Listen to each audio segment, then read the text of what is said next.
que equivocamos el mensaje cuando solo demandamos valentía de las mujeres para denunciar a sus agresores. Creo que también debemos dirigirnos directamente a ellos, que creen que pueden disponer de la mujer según su retorcida voluntad. Y creo que hay que dirigirnos también a las autoridades, que son los llamados a protegerlas de sus agresores. Ya lo hemos visto en la nota de Richard Apolo. ¿De qué sirven los protocolos que no se siguen? De otro modo no puede entenderse el caso de Erika Oblitas, que murió. Ese caso lo tocamos hace 2 meses aquí. Erika Oblitas y su pareja Miguel Antonio Benítez se enfrascaron en una pelea visceral. Tan es así que los vecinos llaman a la policía, que llega, interviene y decide llevárselos a los dos detenidos. Pero Erika tenía unas lesiones gravísimas. Este sujeto la había ahorcado y con su cabeza reventó una pantalla de televisor. Bueno, se van los 2 detenidos y Erika la llevan al día siguiente a una diligencia y en el camino se desmaya, se desvanece. Fue internada en un hospital. 7 días después, Erika murió. Y mientras eso ocurría, la Fiscalía, que ratificó la decisión a la luz del certificado médico legista que decía que eran lesiones leves, decidió dejar a Miguel Antonio Benítez en libertad. Así que esta noche Angélica Villegas nos va a actualizar este caso, porque hay novedades en este caso. Nosotros en Día D no abandonamos los casos, no los dejamos ahí a la buena de Dios. Les hacemos seguimiento y Angélica Villegas es bien puntillosa en eso. Y de hecho estuvo en la marcha Ni Una Menos. Y en la marcha de Ni Una Menos se encontró con una situación estremecedora, porque fue testigo del encuentro entre la madre de un asesino y la madre de la víctima, de un caso que hemos tocado aquí también. Y la madre del asesino no tiene otra que pedirle disculpas, y disculpas sinceras. Es terrible. Vamos a revisar lo que ha sido el balance de 4 años haciendo marchas Ni Una Menos. Ya van 84 feminicidios, 204 tentativas, más de 7.300 casos denunciados de violación sexual. Las cifras son de pavor. Y la policía no se da abasto para protegernos. Así lo ha dicho el jefe de la policía. No tenemos cómo, no podemos. Así estamos. Angélica Villegas tiene el reportaje. Tenía el rostro hinchado y no respondía a estímulos, producto de una hemorragia cerebral como consecuencia de los golpes recibidos en la cabeza. Así transcurrían las últimas horas en vida de Erika Oblitas en este video que su familia hace público por primera vez para demostrar que ella quedó muy grave tras ser brutalmente agredida por su pareja Miguel Benítez, pero asombrosamente denuncian que en vez de ser enviada de emergencia a un hospital, quedó detenida en la comisaría de Ingunza, muriendo al tiempo después. Pero además, hoy se ven obligados a mostrar estas dolorosas imágenes por miedo a que el acusado quede en libertad próximamente. La mirada perdida, señorita.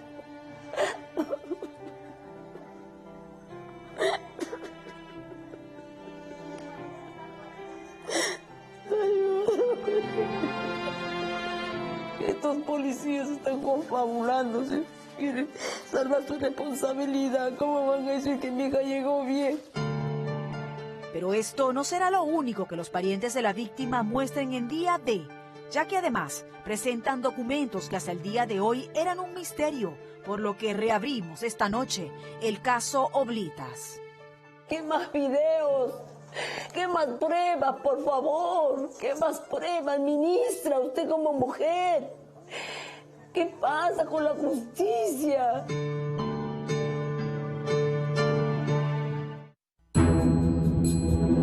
La última vez que supimos sobre el crimen de Erika Oblitas fue hace 60 días, cuando estando en el lugar de los hechos, observamos que había manchas de sangre en las paredes, símbolos de arrastre en el piso y un televisor con la pantalla rota, que de acuerdo a la familia de la occisa, revelaba que Miguel Benítez, tras golpearla en el rostro y diferentes partes del cuerpo, finalmente le dio con el televisor en la cabeza, dejando en el artefacto las huellas marcadas de la mujer.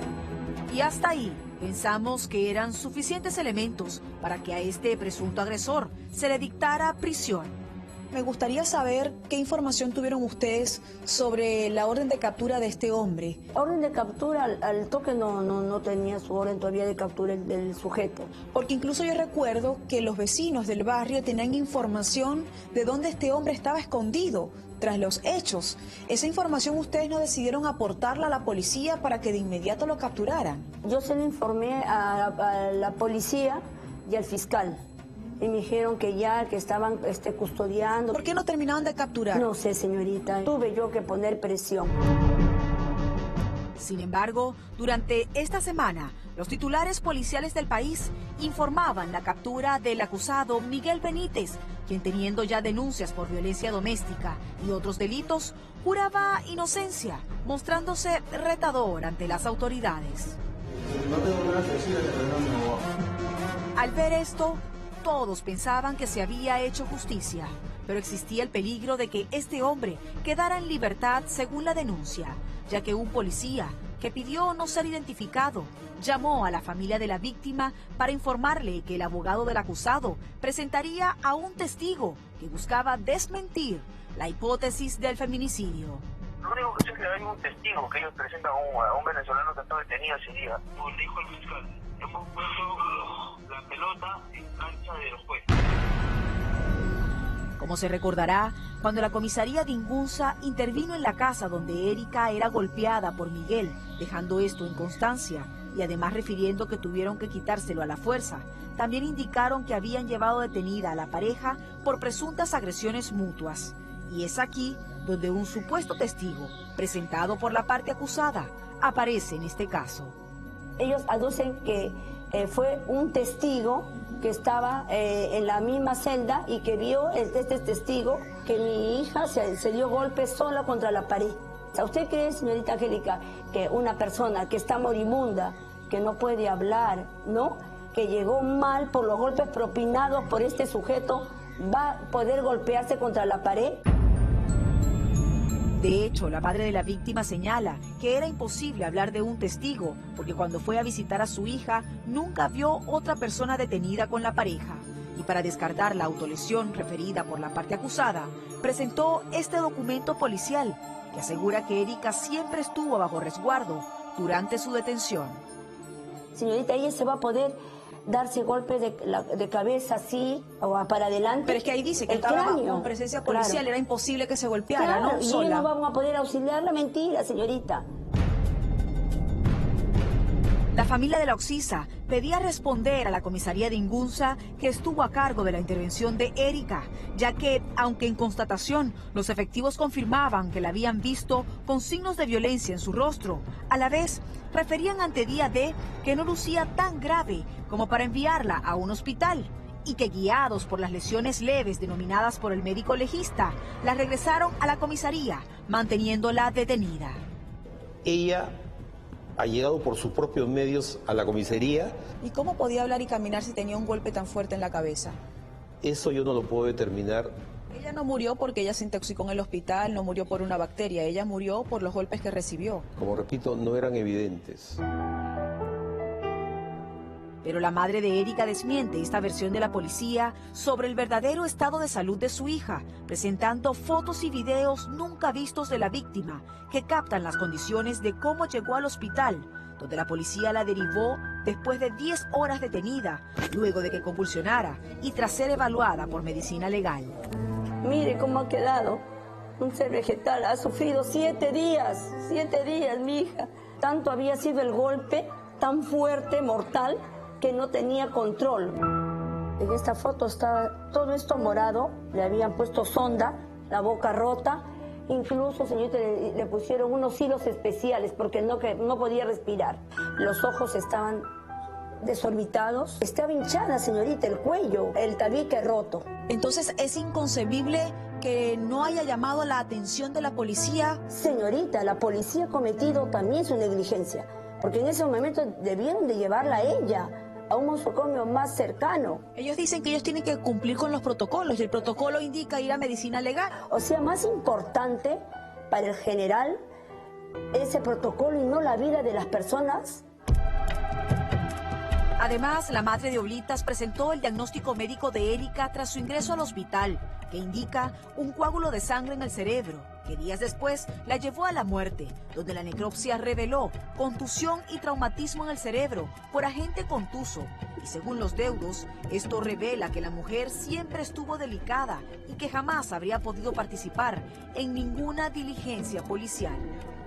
Tengo huellas y la firma de su hija. Esto ha sido presentado por la comisaría de Ingunza para revelar que su hija llega en buen estado y que prueba de ello es que precisamente están las huellas y en otro documento estaría precisamente la firma de su hija. No son las firmas de mi hija, la que está ahí no, esta sí, señorita Angélica, esta es la firma de mi hija. ¿Qué diferencia encuentra usted entre esa firma y esta que está acá? Está adulterada y está borrosa. Pero lo que hasta ahora permanecía como un misterio era el examen médico legal de Erika, lo cual permitía saber hasta qué punto el tipo de lesiones que presentaba la víctima ameritaban dejarla detenida por denuncias pasadas o derivarla a un hospital. Y tras obtener este importante documento hace poco, la madre de Erika señala que le llama la atención que su hija fue evaluada 6 horas después de los hechos, lo cual fue en detrimento de su salud. ¿Qué tipo de lesiones revela este examen? Tumefacción en región frontal izquierda. ¿Eso qué le indica a usted? Que ha sido un golpe contundente en la cabeza, que ha sido con violencia y con mucha fuerza. Me sorprende que no es la única lesión que le encuentran a su hija, porque también le encuentran moretones en la región infraorbitaria izquierda, en el tabique nasal. Y son varios golpes fuertísimos que le ha ocasionado prácticamente la muerte, porque ella ya no está, señorita. Conclusión, presenta lesiones traumáticas corporales recientes, es decir, obviamente su hija había sido golpeada porque coincidía con el tiempo de la denuncia, pero más abajo me llama aún más la atención que indica incapacidad médico-legal de 6. Entonces acá ha habido una negligencia. Entonces por eso que mi hija empeoró su salud y mientras que pasaba las horas, peor. Bueno, la policía lo que dice es que en el médico legista les dijeron que eran lesiones leves. Pero deberían de haber leído esto, todo esto. Con el examen médico legal en mano, todo estaba muy claro para los oblitas, quienes indicaban que el resultado revelaba la ferocidad del agresor, dibujando una bomba de tiempo en Erika que debió ser médicamente atendida de inmediato, por lo que los expertos forenses descartan que las lesiones de la víctima sean una autolesión, como pretendería exponerlo la parte acusada, evadiendo responsabilidades. Yo descarto las autolesiones como generadores o generadoras de muerte, porque cuando la persona se golpea en su estupidez infinita de golpearse en la cabeza, que sí está descrito, sí sucede, sí lo he visto, se producen pequeñas hemorragias subaracnoideas múltiples, pero no lo que se ha encontrado en la necropsia. En la necropsia se ha encontrado una lesión suficientemente grande, y no solamente en la necropsia, sino en la tomografía que se toma el 6 de junio, ya se había visto esa hemorragia intracerebral, ¿no? Más allá del dolor, la madre de Erika considera que esta debe convertirse en una lucha. Y por eso ayer sábado salió de su casa con pancarta en mano para acudir a la marcha Ni Una Menos, que congrega a todas aquellas familias que han perdido a sus hijas en diferentes episodios de violencia. Soy la mamá de Solcibet Rodríguez Aybar. Ella desapareció misteriosamente el 23 de agosto del 2016 de la casa de su conviviente y todavía no encuentro justicia. Este es el asesino, que se refunde en la cárcel, que se pudre en la cárcel, no merece salir, no merece, no saben el dolor que nos han dejado. Mi hija ya no está, no saben cómo la extraño. Estando ahí, vimos a la madre de Ruth Puerta Solís, asesinada de 8 disparos en julio de este año en Caraballo por el padre de su hija, alias Pericles, quien habría seguido órdenes de su enamorada, según la denuncia, como lo hemos contado en Día D. He ido ya a varios lugares, pero no se hace nada. Este hombre se pasea libremente por otro país donde está la justicia. No existe justicia, no hay justicia. Por eso que acá me hago presente, para que siquiera nos escuche, que mi voz se escuche. Más allá de tanta impunidad, nos sorprendió que tras esto, la madre del feminicida, confeso, se acercó a la progenitora de la víctima en un reencuentro que se dio por primera vez tras los hechos. Porque respeto la memoria de mi hija. Tal vez ella está permitiendo que usted esté aquí. Yo le pido perdón en nombre de mi hijo. Usted sabe, bueno, usted no me conoce a mí, pero yo estoy acá por su hija. Su hija y yo nos queríamos bastante.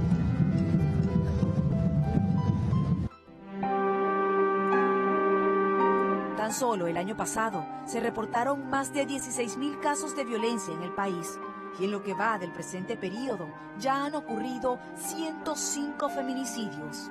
¿Es que acaso esta cifra ya dejó de asombrar a algunos?